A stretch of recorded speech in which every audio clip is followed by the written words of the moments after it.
السلام عليكم ورحمة الله وبركاته. إن الحمد لله نحمده ونستعينه ونستغفره ونعوذ بالله من شرور أنفسنا ومن سيئات أعمالنا، من يهده الله فلا مضل له ومن يضلل فلا هادي له، وأشهد أن لا إله إلا الله وحده لا شريك له، وأشهد أن محمدا عبده ورسوله. يا أيها الذين آمنوا اتقوا الله حق تقاته ولا تموتن إلا وأنتم مسلمون. يا أيها الناس اتقوا ربكم الذي خلقكم من نفس واحدة وخلق منها زوجها وبث منهما رجالا كثيرا ونساء، واتقوا الله الذي تساءلون به والأرحام إن الله كان عليكم رقيبا.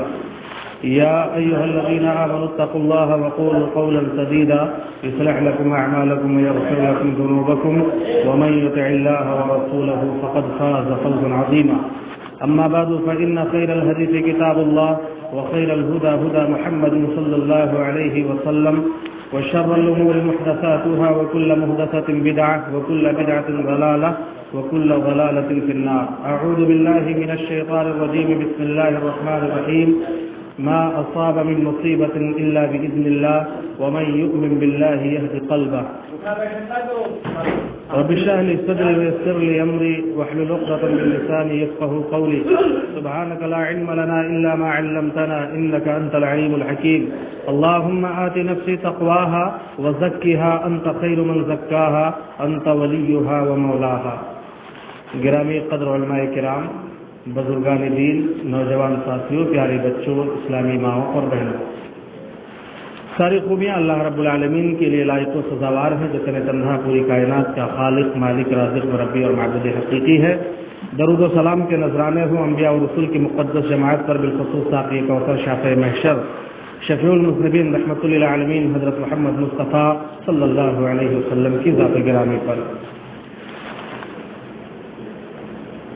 میں جس موضوع کے تحت خطاب کرنا چاہتا ہوں وہ موضوع ہے مصائب و مشکلات اور اسلامی تعلیمات، یعنی مشکلات کا سامنا کیسے کریں. محترم سامعین، زندگی میں خوشیوں کے ساتھ پریشانیاں آتی رہتی ہیں، حالات ایک جیسے نہیں رہتے. خوشیوں کے ہجوم میں دشواریاں بھی آتی ہیں، مصیبتیں بھی آتی ہیں، پریشانیاں بھی آتی ہیں. ہم جناب محمد الرسول اللہ صلی اللہ علیہ وسلم کے ماننے والے ہیں، آپ کے پیروکار ہیں. ہمارا دین دین اسلام ہے جو اللہ کا دین ہے. اس شریعت نے ہمیں زندگی گزارنے کے راستے بتائے ہیں اور قدم قدم پر ہماری رہنمائی فرمائی ہے. آج ہم یہ جاننے کی کوشش کریں گے کہ جب زندگی آزمائشوں سے بھر جائے، پریشانیوں سے بھر جائے، مشکلات سے گھر جائے، تو ہمیں اس کا سامنا کیسے کرنا چاہیے، اور اس بارے میں جناب محمد الرسول اللہ صلی اللہ علیہ وسلم کی تعلیمات کیا ہیں. سب سے پہلی چیز جو ہمیں اپنے سامنے رکھنی ہے کہ جب بھی کوئی پریشانی آئے، کوئی مصیبت آئے، تو ہمیں یہ عقیدہ اور ایمان رکھنا چاہیے کہ کوئی بھی پریشانی، کوئی بھی مصیبت بغیر اللہ رب العالمین کی مشیت اور مرضی کے نہیں آتی.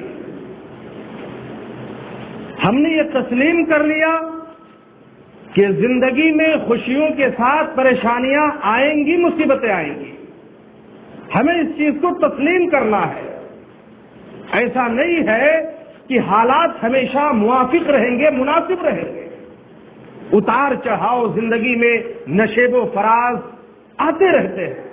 اس چیز کو جب ہم نے سمجھ لیا، مان لیا، تو جب کوئی پریشانی آئے، کوئی مصیبت آئے، تو ہم یہ سمجھیں کہ جو بھی پریشانیاں آتی ہیں، جو بھی مصیبتیں آتی ہیں، یہ اللہ کی جانب سے آتی ہیں. اس سے یہ ہوگا کہ آپ کو حوصلہ ملے گا، آپ کو سہارا ملے گا، اور اس مشکل کو، اس مصیبت کو برداشت کرنے کی صلاحیت اور ہمت آپ کے اندر پیدا ہوگی. اللہ رب العالمین فرماتے ہیں ما اصاب من مصیبت الا باذن اللہ. کہ جو بھی پریشانی تمہیں آتی ہے یہ اللہ کا فرمان ہے. ما اصاب من مصیبہ. قرآن کریم کی اس آیت پر آپ غور کریں. علماء جانتے ہیں کوئی بھی پریشانی، کوئی بھی مصیبت جو تمہیں لاحق ہوتی ہے، چاہے اس کا تعلق آپ کی صحت اور تندرستی سے ہو، چاہے اولاد سے متعلق ہو، چاہے دولت سے متعلق ہو، چاہے اور کسی دوسری مصیبت سے متعلق ہو، جو بھی پریشانی آپ کو آتی ہے اللہ فرماتے ہیں اللہ کی اجازت سے آتی ہے، اللہ کے حکم سے آتی ہے.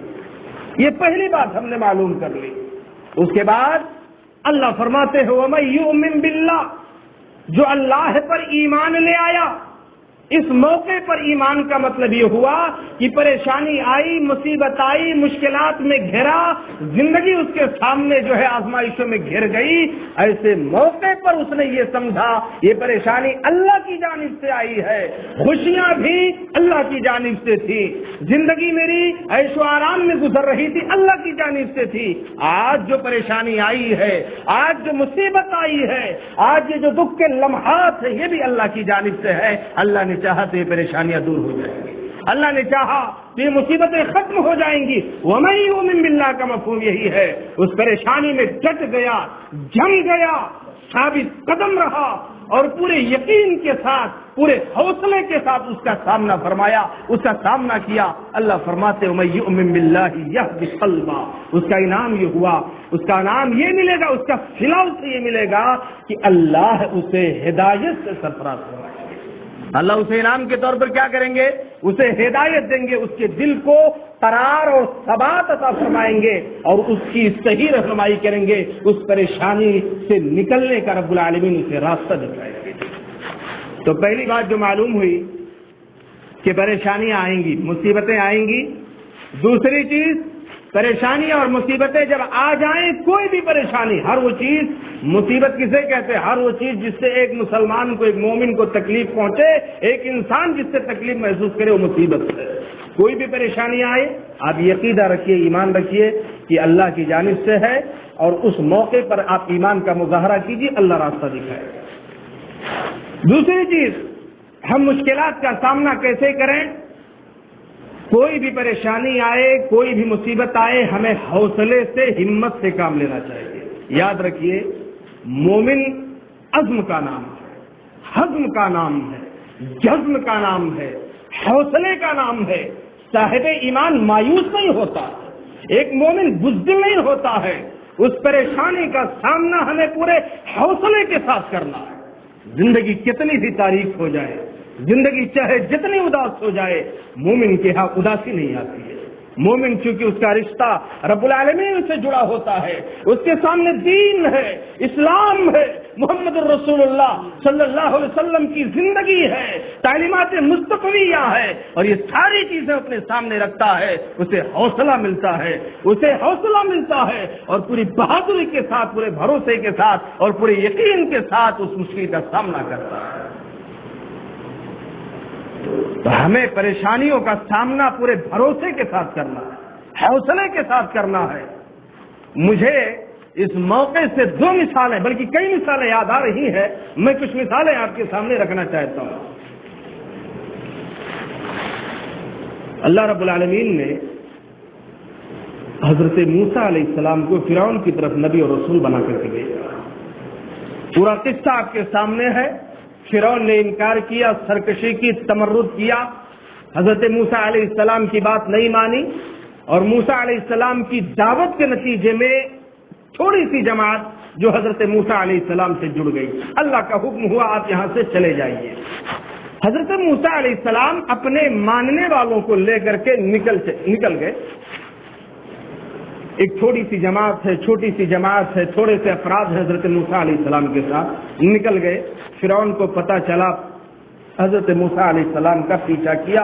اپنی پوری طاقت کے ساتھ، پورے غرور کے ساتھ اور پوری تیاری کے ساتھ فرعون نے حضرت موسیٰ اور ان کے ماننے والوں کا پیچھا کیا. سامنے آگے موسیٰ اور ان کی قوم ہے اور پیچھے فرعون اپنے پورے لاؤ لشکر کے ساتھ موجود ہے اور موسیٰ علیہ السلام کے سامنے بحر قلزم ٹھاٹھے مار رہا ہے، جوش مار رہا ہے. سمندر ہے، بحر قلزم نامی سمندر. اللہ اکبر. سامنے سمندر ہے پیچھے فرعون کی فوج ہے. حضرت موسیٰ علیہ السلام کے ماننے والوں نے حضرت موسیٰ سے کہا انا لمدرکون، جو جملہ استعمال کیا اہل علم جانتے ہیں کتنے یقین کے ساتھ اور کتنے بھروسے کے ساتھ اور کتنے یقین کے ساتھ موسیٰ علیہ السلام کی قوم نے حضرت موسیٰ سے شکایت کی. کہا ہم نے تو تمہاری بات مان لی، تمہارے ساتھ چلے آئے، سامنے سمندر ہے، پیچھے فرعون ہے، انا لمدرکون، بلا شبہ یقیناً ضرور بھی ضرور ہم پکڑ لیے جائیں. اللہ اتنے یقین کے ساتھ، اتنا یقین تھا حضرت موسیٰ علیہ السلام کے ماننے والوں کا کہ ہم ضرور تباہ کر دیے جائیں.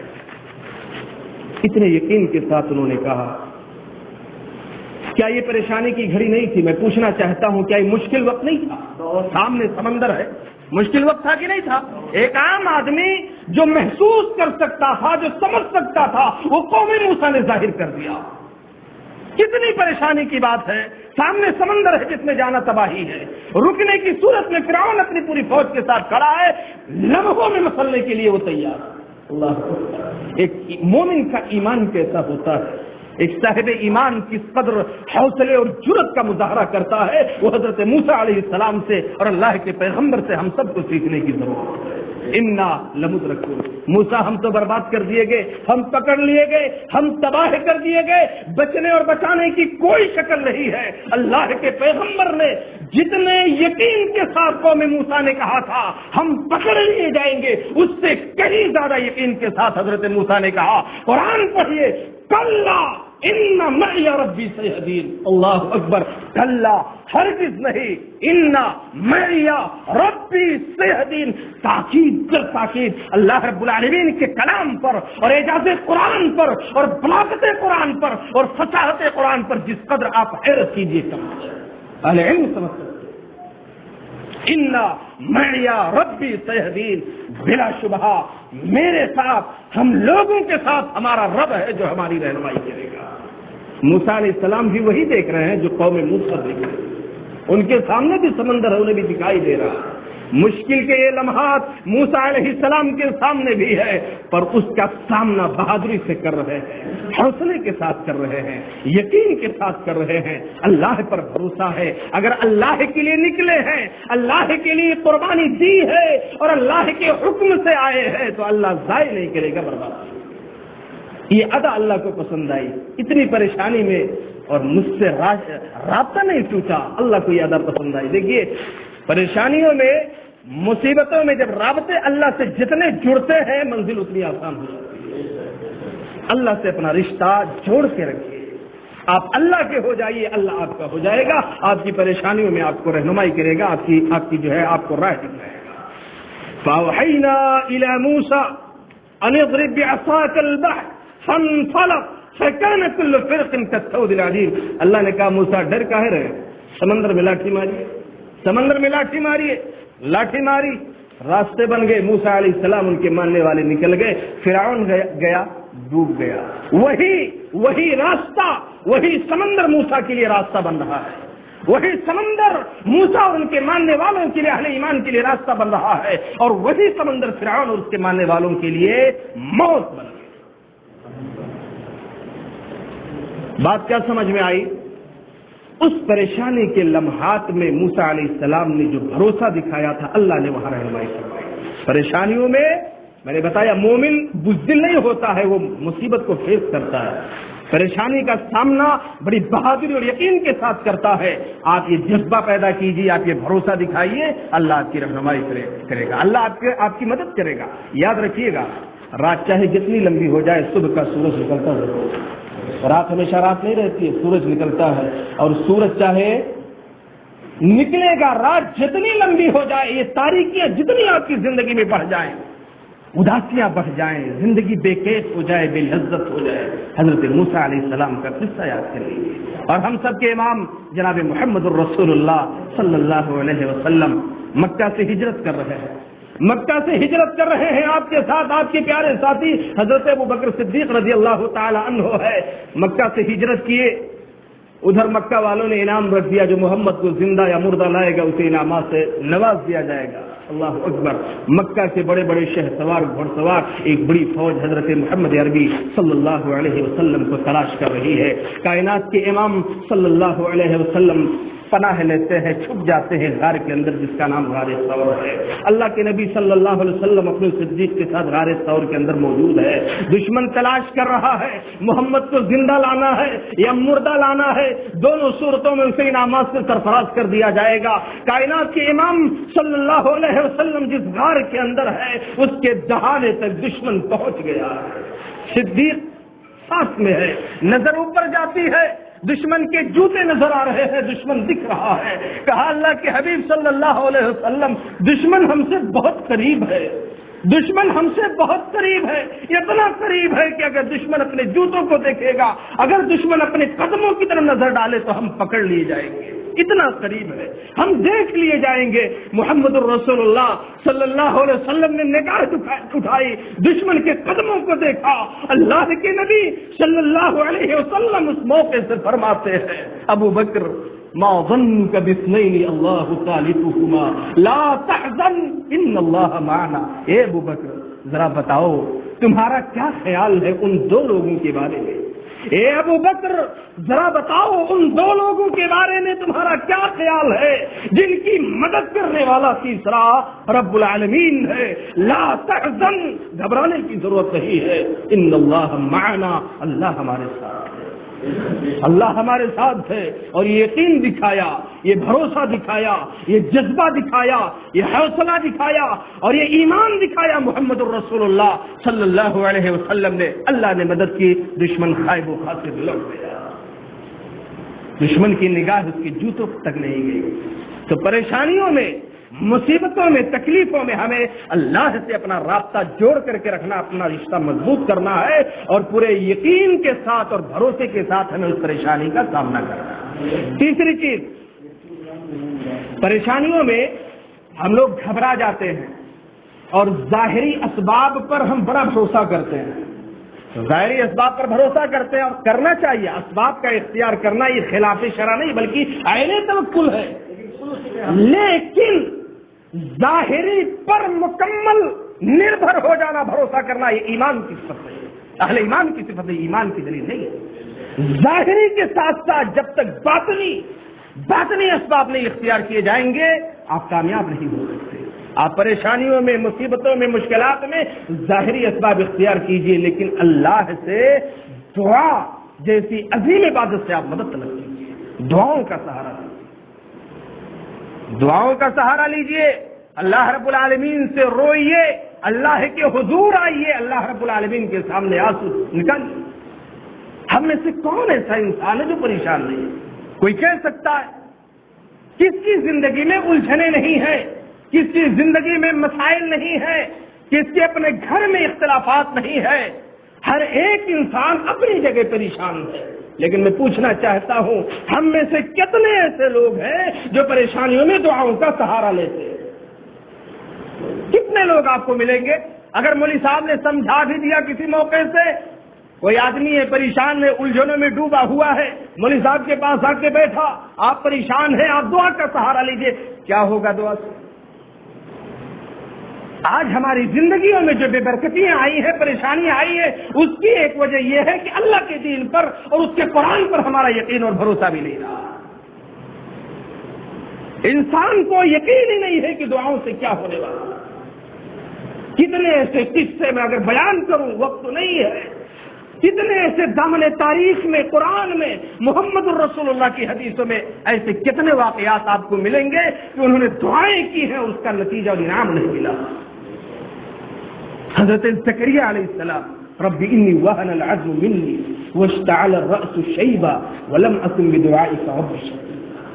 کہا اللہ میری ہڈیاں گل گئی، واشتعل الرأس، بال سفید ہو گئے ہیں، لیکن اس موقع سے حضرت زکریا علیہ السلام کہہ رہے مجھے اولاد کی دعا کرنے میں، دعا کر رہا ہوں مجھے اولاد دے، اور میں دعا کرنے میں مایوس نہیں ہوں، مجھے یقین ہے کہ تو میری دعائیں قبول کرے گا۔ حضرت نوح علیہ السلام کا معاملہ لے لیجئے، حضرت آدم علیہ السلام کا معاملہ لے لیجئے، حضرت ابراہیم علیہ السلام کا معاملہ لے لیجئے، خولہ بنت صالبہ کا معاملہ لے لیجئے۔ جب ان کے شوہر نے کہہ دیا کہ تو میرے لیے میری ماں جیسی ہے، اور اس وقت یہ اصول تھا کہ اگر کوئی اپنی بیوی کو ماں جیسا کہہ دے تو اس کے لیے حرام ہو جاتی تھی۔ پریشان ہوئی، محمد الرسول اللہ صلی اللہ علیہ وسلم کے پاس آئی، کہا میرے شوہر نے مجھے ماں کہہ دیا ہے، بوڑھی عورت ہے، پریشان ہے، جو نظام بتا رہا ہے کہ اب اپنے شوہر کے لیے حرام ہو گئی۔ کہا کہاں جاؤں، میں بوڑھی ہوں، میں اور کہاں جا سکتی ہوں، میرے چھوٹے چھوٹے بچے، میرے بچے بھی ہیں، کون ان کا پرسان حال ہوگا۔ محمد الرسول اللہ صلی اللہ علیہ وسلم نے کہا بھی آپ اپنے شوہر کے لیے حرام۔ اور یہ ساری گفتگو ہو رہی ہے، اما عائشہ رضی اللہ تعالی عنہا کے کمرے میں نبی تھے، دروازے پر گفتگو ہو رہی ہے، اما عائشہ موجود ہے کمرے میں، اور دروازے پر اللہ کے نبی صلی اللہ علیہ وسلم ہے، اور اس طرف خولہ بنت ثعلبہ پر گفتگو۔ اما عائشہ کو سمجھ میں نہیں آ رہی معاملہ کیا ہے۔ اللہ کے نبی صلی اللہ علیہ وسلم کہہ رہے ہیں کہ اب کچھ نہیں ہونا ہے، اور یہ مصر ہے کہ کچھ کیجئے، پر نبی اپنی طرف سے کیسے کچھ کہہ سکتا؟ وما ينطق عن الهوى ان هو الا وحي يوحى۔ نبی نے دروازہ بند کر لیا، عورت کے دل پر چوٹ پڑی، اللہ اکبر مسجد نبوی میں ہے، کہا اللہ سارے دروازے تو بند ہو گئے لیکن تیرا دروازہ کھلا ہوا ہے۔ گر پڑی اللہ کی حضور، رو رو کر کے دعا مانگی، رو رو کے دعا کر اتنی دعائیں مانگی، اللہ سے اپنا رابطہ اتنا مضبوط کیا کہ اللہ رب العالمین نے قرآن کی آیت نازل کی، قد سمع اللہ قول التي تجادلك في زوجها وتشتكي الى الله والله يسمع تحاوركما۔ حکم بدل گیا، اللہ نے قانون بدل دیا۔ اما عائشہ رضی اللہ تعالی عنہا فرماتی ہے قربان جائیے اللہ رب العالمین کی قدرت پر، کتنا سننے والا ہے۔ اسی کمرے میں موجود ہو، دروازے پر گفتگو ہو رہی ہے اللہ کے پیغمبر اور خولہ کے اندر، اور مجھے پتا نہیں ہے۔ اللہ تعالیٰ 7 آسمانوں کے اوپر عرش پر مستوی ہے، اس نے خولہ اور محمد الرسول اللہ کی بحث اور گفتگو سنی بھی، اور حکم بھی اللہ رب العالمین نے بدل دیا۔ تو دعاؤں میں بڑی طاقت ہوتی ہے، دعاؤں کا آپ سہارا لیجئے، پریشانیوں میں، مصیبتوں میں، مشکلات میں اللہ رب العالمین کے سامنے اپنے سر جھکا دیجئے، آنکھوں سے آنسو نکالیے۔ اللہ رب العالمین اگر پریشانیاں اللہ کی طرف سے جب آتی ہیں تو وہی دور بھی کرنے والا ہے۔ اللہ تعالیٰ فرماتے ہیں ادعونی استجب لکم، مجھے پکارو میں تمہاری پکار سنوں گا۔ ان الذین یستکبرون عن عبادتی سیدخلون جہنم داخرین۔ یاد رکھیے جو مجھ سے دعائیں نہیں کرتے، اللہ کیا کہہ رہے، جو مجھ سے دعائیں نہیں کرتے، میری عبادت سے اعراض کرتے۔ علماء نے لکھا، مفسرین نے، عبادت کا مطلب دعا ہے، جو مجھ سے دعا نہیں کرتے۔ ارے دعا میں کیا ہو جائے گا، جنہیں دعاؤں پر یقین نہیں ہے سیدخلون جہنم داخرین، اللہ فرماتے ہیں انہیں ذلیل اور رسوا کر کے جہنم میں پھینک دیں گے۔ اور محمد الرسول اللہ صلی اللہ علیہ وسلم کی روایت اپنے سامنے رکھیے، سنن ترمذی کی روایت ہے، ان اللہ حی کریم، اللہ زندہ ہے، بزرگ ہے، اللہ زندہ ہے، بزرگ ہے، یستحی من عبدہ، اللہ کو شرم آتی ہے اپنے بندے سے، اذا رفع یدیہ، جب بندہ اپنے ہاتھوں کو اٹھا کے اللہ کے حضور آ جاتا ہے۔ پریشانیاں آ گئی ہیں، مصیبتیں آ گئی ہیں، زندگی بے کیف ہو گئی ہے، سامنے تاریکی ہے، چاروں طرف موت کا منظر ہے، اذا رفع یدیہ، اللہ کے حضور اپنی پریشانیوں کو ذکر کرتا ہے، مدد مانگتا ہے۔ اللہ فرماتے ہیں یردہما صفرا خائبتین، مجھے اس بات سے شرم آتی ہے کہ مجھے خالی کیسے لوٹا۔ اللہ کو شرم آتی ہے کہ خالی کیسے لوٹا دے، اللہ خالی نہیں لوٹا۔ اللہ وہ ذات ہے جو کہتا ہے مجھ سے مانگو میں عطا کروں گا، اور نہیں مانگو گے، اعراض کرو گے تو جہنم کی بشارت سناتا ہے۔ اور دنیا کا معاملہ کیا ہے کہ اگر آپ کسی سے مانگیں گے تو آدمی ناراض ہو جائے گا، ایک بار دے گا، 2 بار دے گا، بار بار مانگیں گے تو تعلقات خراب ہو جائیں گے، جب دیکھیے مانگتا رہتا ہے۔ تو دنیا کا معاملہ یہ ہے کہ چاہے جتنا بڑا آدمی ہو، اس سے آپ اگر بار بار مانگیں گے تو ناراض ہو جائے گا، اور نہیں مانگیں گے تو ٹھیک ٹھاک رہے گا معاملہ۔ پر اللہ کی قدرت کاملہ یہ ہے کہ جب آپ اس سے مانگتے ہیں تو خوش ہوتا ہے، اور جب نہیں مانگتے تو اللہ ناراض ہوتا ہے۔ ہم میں سے کتنے ایسے لوگ ہیں جو پریشانیوں میں گھرے ہوئے ہیں، مصیبتوں میں گھرے ہوئے ہیں، دن رات۔ مولوی صاحب نے پوچھ لیا کیسے، بڑی پریشانی ہے، کیسے زندگی کٹ رہی ہے؟ زندگی جہنم بنی ہوئی ہے. کیسے گھر کے حالات ہیں؟ بیان سے باہر ہے. ایسے شکوہ شکایت کرنے والے چوراہوں پر ہوٹلوں پر آپ کو ملیں گے. یہ شکوہ شکایت اکثریت خاص طور سے بوڑھے بزرگ اکثر شکوہ کرتے ہوئے نظر آتے ہیں. میں پوچھنا چاہتا ہوں، ہم میں سے ہر آدمی شاکی ہے، نالا ہے، ہم میں سے ہر آدمی پریشان ہے، لیکن بڑی سچائی کے ساتھ میں یہ کہنا چاہتا ہوں، ہم میں سے کتنے ایسے لوگ ہیں جنہوں نے رات کے آخری پہر اٹھ کر کے وضو کی ہو، 2 رکعت نماز پڑھی ہو. اس وقت جب اللہ سمائے دنیا پر نزول فرماتا ہے اور وہاں سے آواز لگاتا ہے کوئی مجھ سے مانگنے والا میں اسے دے دوں، ہے کوئی فریاد کرنے والا میں اس کی فریاد سن لوں، ہے کوئی مغفرت طلب کرنے والا میں اسے بخش دوں. رات کی آخری پہر جب اللہ پہلے آسمان پر نزول فرماتا ہے اور وہاں سے آواز لگاتا ہے، ہم میں سے کتنے ایسے ہیں جو اس پہر اٹھ کر کے اللہ کے سامنے اپنے ہاتھوں کو پھیلا کر کے اور آنسو نکال کے دعا کرتے ہو کہ اللہ ہم مجبور ہیں، ہماری مجبوری دور کر دے، ہم پریشان ہیں، ہماری پریشانیوں کو دور کر دے، ہم تکلیفوں میں ہیں، ہمیں تکلیفوں سے نجات دے. گھریلو معاملات بگڑے ہوئے ہیں، اولاد میں بگاڑ ہے، معاش کا معاملہ خراب ہے، صحت کا معاملہ خراب ہے، اولاد نہیں ہو رہی ہے. اے اللہ یہ ساری پریشانیاں ہم لے کر کے تیرے حضور آئے ہیں اور میری فریاد سن لے. کتنے لوگ آپ کو ایسے ملے؟ یہ چیزیں ہم سے نہیں ہوں گی، دعاؤں کا اہتمام نہیں کریں گے، اللہ سے رشتہ مضبوط نہیں کریں گے، لیکن شکوہ ضرور کریں گے، شکایت ضرور کریں گے. اور کتنے ایسے لوگ آپ کو ملیں گے جو یہاں تک کہنے پر مجبور، یہاں تک کہتے ہوئے نظر آتے ہیں اللہ میاں یہ تیرا انصاف کیسا ہے، دنیا کی ساری مصیبت تو نے میرے گھر نازل کی. ہم نماز بھی پڑھتے ہیں پھر بھی مصیبت میں ہے. ارے فلاں صاحب کبھی مسجد نہیں جاتے، جمعہ بھی نہیں جاتے، بڑی مشکل سے عیدین میں حاضری دے دیتے ہیں، اس کے گھر تو بیماری نہیں آتی، اس کے گھر مصیبت نہیں آتی. یہ تیرا کیسا انصاف ہے؟ نمازیں بھی پڑھتا ہوں، روزے بھی کر سکتا ہوں، صدقات اور خیرات بھی کرتا ہوں، علماء نماز بھی ہوں، پھر بھی پریشانی اور مصیبتیں آتی. اللہ بڑی کفریہ جملے، یہ کفریہ جملے اس طرح اگر کہہ رہے ہیں اور یہ عادت بنی ہوئی ہے تو بدلیے. ان اشد الناس بلاء الانبیاء ثم الامثل فالامثل. اگر آپ کا یہ فارمولہ، آپ کی لاجک اور اگر آپ کا یہ اصول چسپا کر دیا جائے اور فٹ کر دیا جائے تو پھر انبیاء کے بارے میں کیا کہیں گے؟ ساری آزمائشیں اور سب سے زیادہ تکلیفیں انبیاء نے برداشت کی ہیں، پھر آپ کیا کہیں گے؟ انبیاء پرہیزگار نہیں تھے، انبیاء دیندار نہیں تھے، انبیاء اللہ والے نہیں تھے. جو اللہ کی نظروں میں جتنا محبوب ہوتا ہے اس کی آزمائش اتنی ہوتی ہے. تو اللہ رب العالمین سے رشتہ مضبوط کیجیے، دعاؤں کا سہارا لیجیے. مجھے وہ قصہ یاد آیا، محمد الرسول اللہ بدر کے لیے نکلے اور بدر کے موقع سے مسلمانوں کی تعداد 313 تھی. بعض روایتوں میں ہے کہ 319 تھی.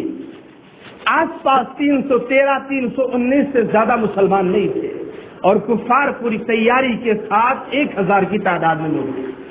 یہ پریشانی معمولی تھی، 313 کو لڑنا ہے 1000 سے.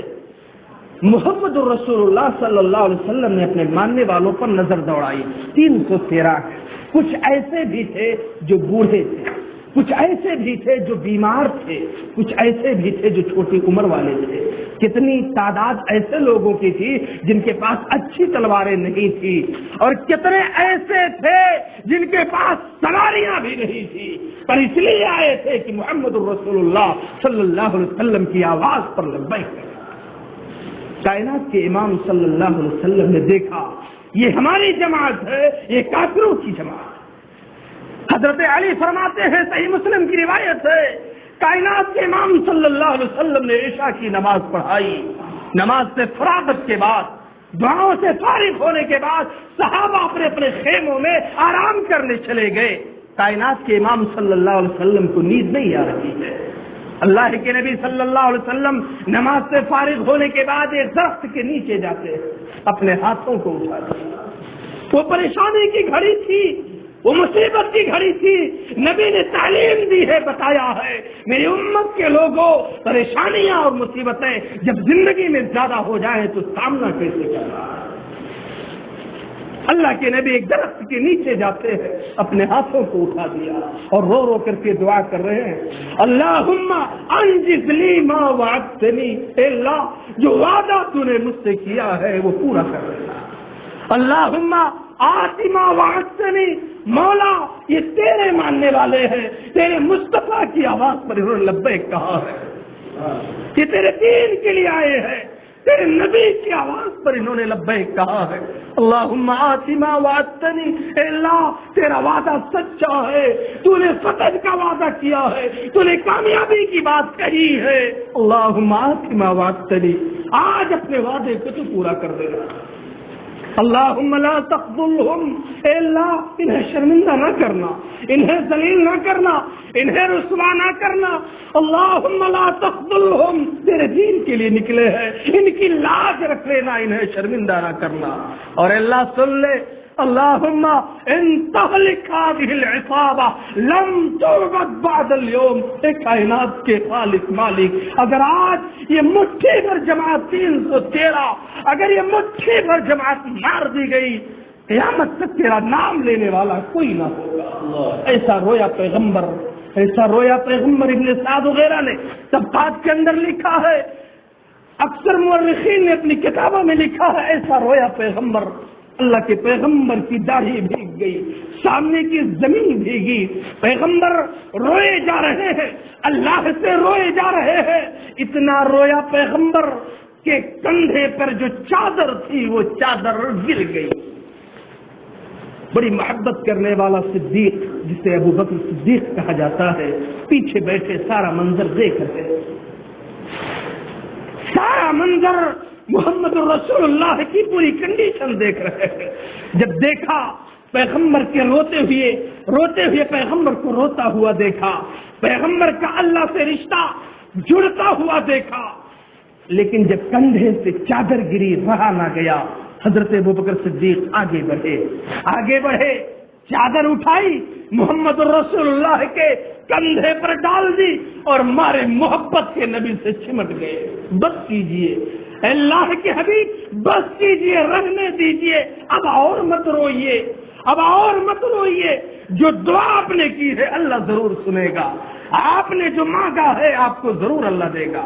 اس پریشانی کے عالم میں، اس مصیبت کی گھڑی میں اللہ نے جو وعدہ کیا ہے ضرور آپ کو دے گا، پورا کرے گا، رہنے دیجیے۔ ابو بکر روئے جا رہے ہیں، نبی سے چمٹے ہوئے ہیں، محمد الرسول اللہ صلی اللہ علیہ وسلم نے چہرہ گھمایا، صدیق کی آنکھ چہرے پر نظر پڑی، صدیق روئے جا رہے ہیں، نبی کے چہرے پر، نبی کے ہونٹوں پر مسکراہٹ پھیل گئی، فرمایا صدیق خوش ہو جاؤ، صدیق خوش ہو جاؤ، ابو بکر خوش ہو جاؤ، قرآن کی یہ بھی آیت نازل ہو گئی۔ کون سی آیت؟ استستغیثون ربکم فاستجاب لکم انی ممدکم بألف من الملائکۃ مردفین۔ اے پیغمبر تو نے فریاد کی ہے مجھ سے، رو رو کر کے مجھ سے دعا مانگی ہے، کل بدر کی لڑائی میں 1000 کی تعداد ہے، کوئی بات نہیں، 313 کو 1000 سے لڑنا ہے، کوئی بات نہیں، 1000 فرشتوں کو میں بھیجوں گا جو مسلمانوں کی طرف سے کفار کے خلاف لڑیں گے۔ اور تاریخ پڑھنے والا جانتا ہے کہ بدر کی لڑائی میں فرشتوں کا نزول ہوا، مسلمان یہ جنگ 313 سے پر جیت گئے، اور جیت کیسی تھی؟ 70 بڑے بڑے فرائنا اور بڑے بڑے سردار مارے گئے، 70 گرفتار ہوئے، اور یہ لڑائی جب ختم ہوئی تو مسلمانوں کی شان، مسلمانوں کا رعب، مسلمانوں کی دھاک، مسلمانوں کی ہیبت، مسلمانوں کا دبدبا کفار کے دلوں میں بیٹھ گیا۔ میرے بھائی اور بزرگوں، میں کہنا چاہتا ہوں، پوچھنا چاہتا ہوں، اس پریشانی کے عالم میں نبی کہہ سکتے تھے میں اللہ کا پیغمبر ہوں، اللہ جو چاہے گا کرے گا، پر نبی نے ایسا نہیں کیا۔ نبی نے تعلیم دی ہے کہ جب پریشانیاں بڑھ جائیں تو اللہ سے اپنا رشتہ مضبوط کرو، اور سب سے بڑا طریقہ یہ ہے کہ انسان دعاؤں کا سہارا لے، دعاؤں کا سہارا لے، یہ بہت اہم ہے۔ ہم سب کو پریشانیوں میں دعاؤں کا سہارا لینے کی ضرورت ہے۔ بس 5 منٹ کے اندر میں اپنی بات ختم کروں۔ آخری نقطہ، پریشانیوں کا ہم سامنا کیسے کریں؟ ہم زیادہ سے زیادہ توبہ استغفار کریں۔ ہو سکتا ہے، بہت ممکن ہے جو پریشانی آئی ہے وہ ہمارے گناہوں کی وجہ سے ہو. بہت ممکن ہم میں سے کون ہے جو یہ کہہ سکے اس سے غلطی نہیں ہوتی. ہم میں سے ہر شخص گنہگار ہے، خطا کار ہے، غلطیاں ہوتی ہیں جانے میں بھی انجانے میں. تو ہمیں اگر اس جانب بھی محنت کرنی ہے کہ ہو سکتا ہے جو پریشانی آئی ہے وہ ہمارے گناہوں کی وجہ سے ہو. ممکن ہے. وما اصابکم من مصیبۃ فبما کسبت ایدیکم. اللہ نے قرآن میں کہا میرے بندو تمہیں جو پریشانیاں آتی ہے ایسا بھی ممکن ہے تمہارے اپنے کرتوتوں، تمہارے اپنے اعمال کی بنیاد پر.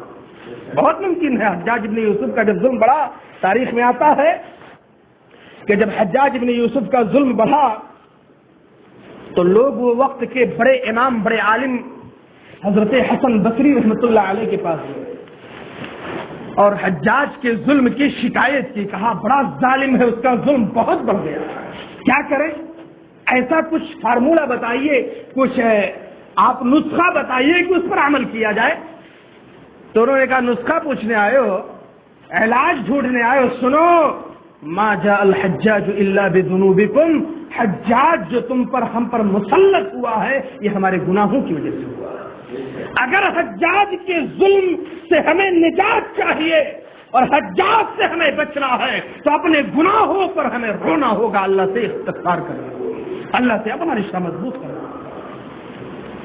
آج عالم یہ ہے کہ انسان ہم سب گناہ پر گناہ کیے جاتے ہیں، ہمیں احساس نہیں ہوتا. پہلے لوگ گناہ کرتے ہوئے ڈرتے تھے.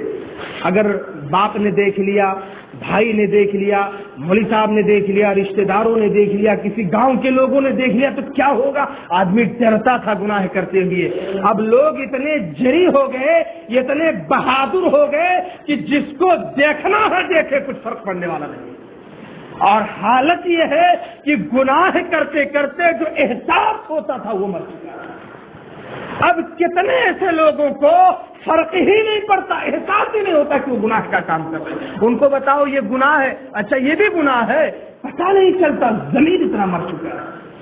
صحابی رسول حضرت عبداللہ ابن مسعود رضی اللہ تعالیٰ عنہ فرماتے ہیں انکم لتعملون اعمالا هي ادق في اعینکم من الشعر وان كنا لنعدها في عهد رسول الله صلی اللہ علیہ وسلم من الموبقات. حضرت عبداللہ ابن مسعود، جو بات بتانی مقصود ہے، عبداللہ ابن مسعود کے بڑے صحابہ میں سے اور بہت بڑے عالم ہے حضرت عبداللہ ابن عباس. وہ اپنے زمانے کی بات کر رہے ہیں، کہہ رہے ہیں آج تم جس طرح کا عمل کر رہے ہو اور تمہیں یہ لگتا ہے کہ تمہیں یہ معمولی لگتا ہے، یہ چھوٹا ہے، لیکن اس چھوٹے عمل کو ہم رسول کے زمانے میں موبقات میں شمار کرتے تھے. موبقات کہتی ہیں وہ چیزیں جو انسان کے دین اور ایمان کو خراب کرتے ہیں. عبداللہ ابن مسعود فرماتے ہیں تمہارا یہ عمل جو بظاہر تمہاری نظروں میں چھوٹا ہے لیکن ہم رسول کے زمانے میں اسے مہلک شمار کیا کرتے. آج ہمارے اس زمانے کو دیکھتے تو کیا کہتے؟ تو ہمیں میرے بھائی اور بزرگوں ہم سب کو گناہوں سے توبہ کرنا ہے.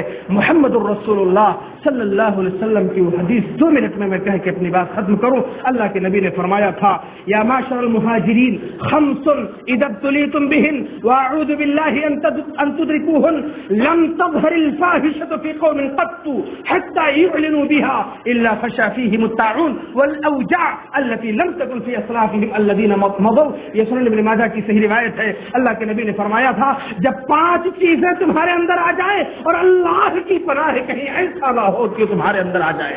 کون سی 5 چیزیں؟ لم تظہر الفاحشۃ فی قوم قط، جب کسی قوم میں بے حیائی عام ہو جائے، زناکاری عام ہو جائے، بدکاری عام ہو جائے اور گناہ کے کام، بے حیائی کے کام دھڑلے سے کیے جائے، حتی یعلنوا بها، یہاں تک کہ لوگ اسے علن اعلان کرے، فرق نہ پڑے. نبی نے فرمایا تھا الا فشا فیہم الطاعون، تو اللہ اس قوم میں طاعون کی بیماری ڈال دیتا ہے. والاوجاع، اور اس کے نتیجے میں دوسری نئی بیماریاں پیدا کر دیتا ہے. الذین لم تکن فی اصلافہم الذین مضوا، جو پہلے کے لوگوں میں وہ بیماری موجود نہیں تھی. یہ حدیث ہے.